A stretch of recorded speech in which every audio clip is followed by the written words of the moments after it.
ya ine jan bela social ine tuwa mamna eliko kunonge ya social no lotes eye siple lo loke ine lowa e angbel ele nyamechi hermesei ele eyechi et best Jésus-Christ énumé. Amen.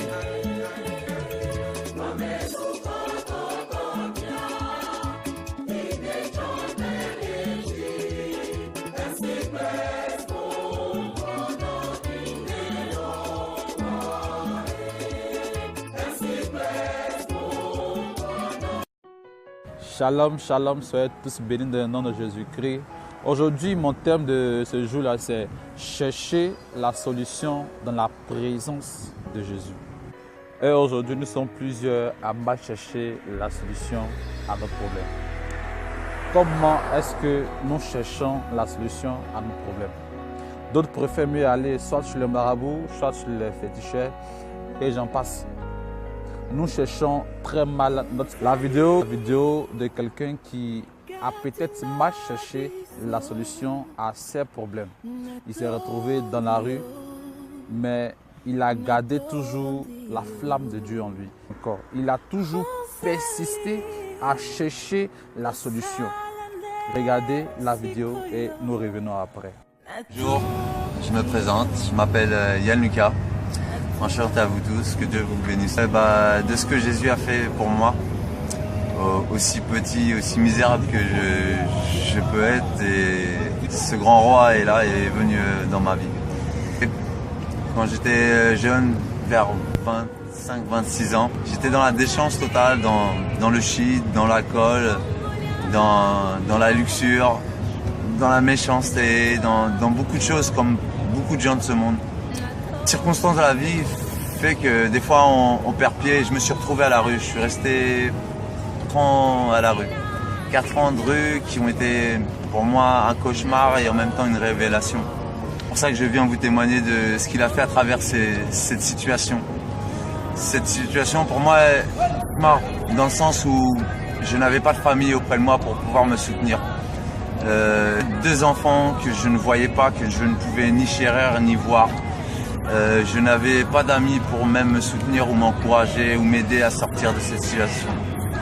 Passé et malgré tout que j'étais dans la déchéance et le péché, j'ai toujours prié Dieu mais sans connaître la révélation de Jésus.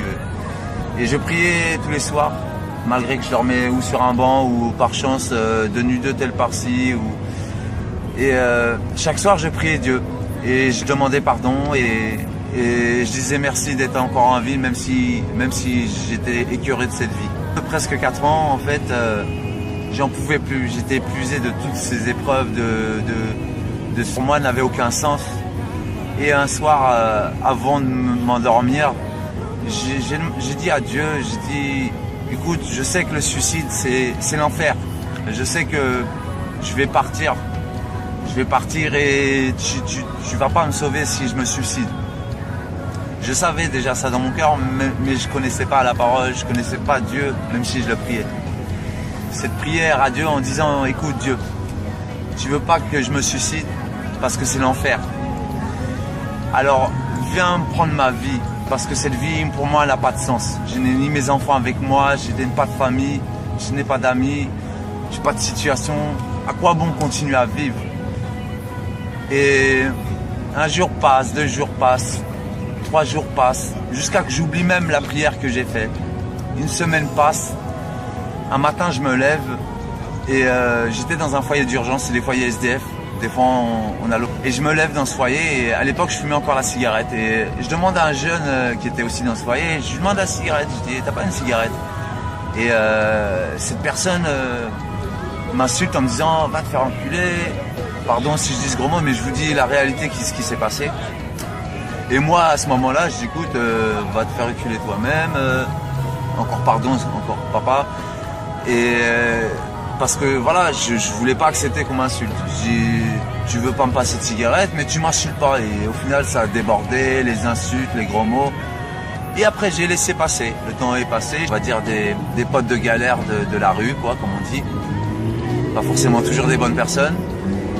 Je reviens 1 heure après, en fait. Et l'homme que j'avais insulté m'attendait avec un couteau de 19 cm. Cet homme-là m'a sauté dessus, m'a poignardé dans la cuisse, il m'a sectionné l'artère.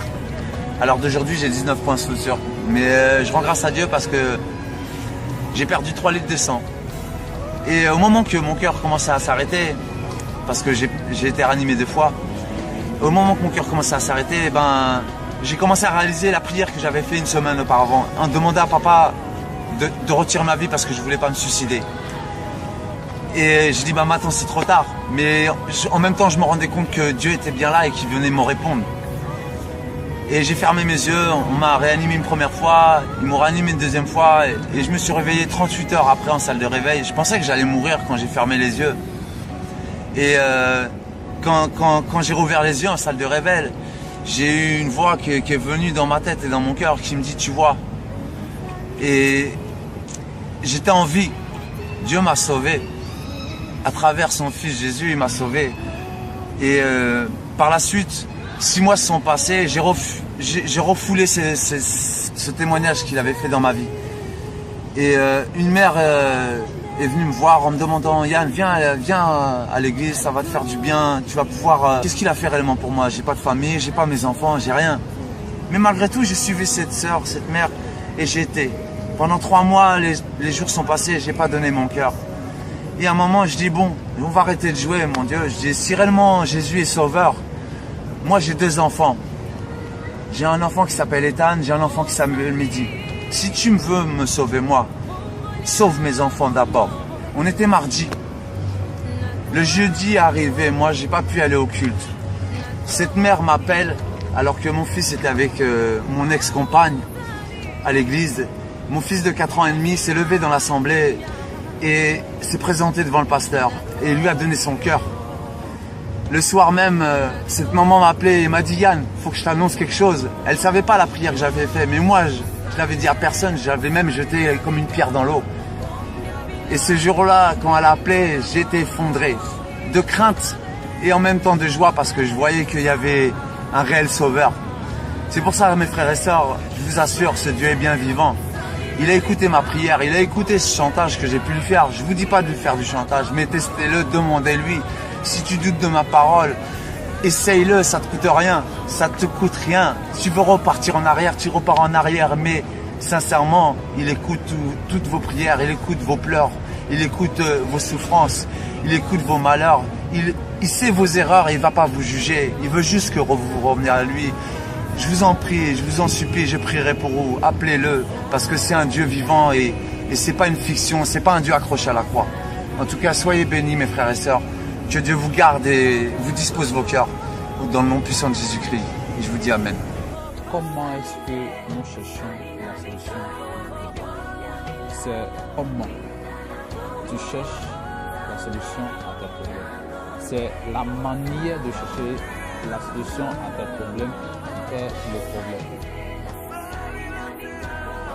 Où tu vas chercher la solution à tes problèmes? Comment tu fais pour chercher la solution à tes problèmes? C'est là le problème. Nous avons tous entendu un peu ce qu'il a dit et nous avons vu ce qu'il avait décidé de faire dès sa vie. Mais par la grâce de Dieu, il a été arraché de là. Et aujourd'hui, il y reconnaît maintenant. Et aujourd'hui, il sait comment est-ce qu'il peut chercher la solution à ses problèmes.